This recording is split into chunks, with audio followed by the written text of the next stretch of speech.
அது என்னப்பா ஓயாம காடுகளோடயே பஞ்சாயத்து பண்ணிட்டு இருக்க. ஏன் இந்த திருப்பு கூடைகள் பக்கம்லாம் போறது இல்லையா? அப்படின்னு சொல்லி நெறைய பேர் கேட்டிருந்தீங்க.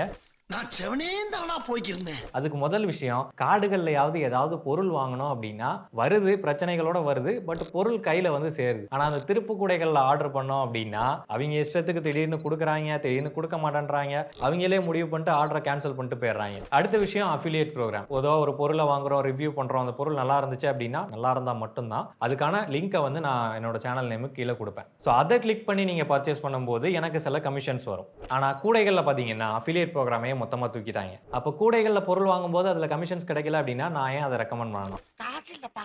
அதுல விலை கம்மியா இருந்ததுன்னா, சில பொருட்களுக்கு அதையும் வந்து குறிப்பிட்டிருக்கோம் நெறைய வீடியோல. ஸோ இதனால தான் நம்ம காடுகள் கூட பயணிச்சுட்டு இருக்கோம். என்னதான் அவர் கூட பலவிதமான பஞ்சாயத்துகள் இருந்தாலும், அவர் நம்ம பங்காளி தான். நெறைய நல்ல விதமான ப்ராடக்ட்ஸையும் விக்கிறாப்ல. என்னோட Amazon பேஜ்ல போய் பார்த்தீங்கன்னா, நான் யூஸ் பண்ற ப்ராடக்ட்ஸ் குவாலிட்டியான ப்ராடக்ட்ஸ லிஸ்டிங் பண்ணியிருப்பேன். அதுக்கான லிங்க் சேனல் நேமுக்கு கீழ இருக்கும். செக் பண்ணி பாருங்க.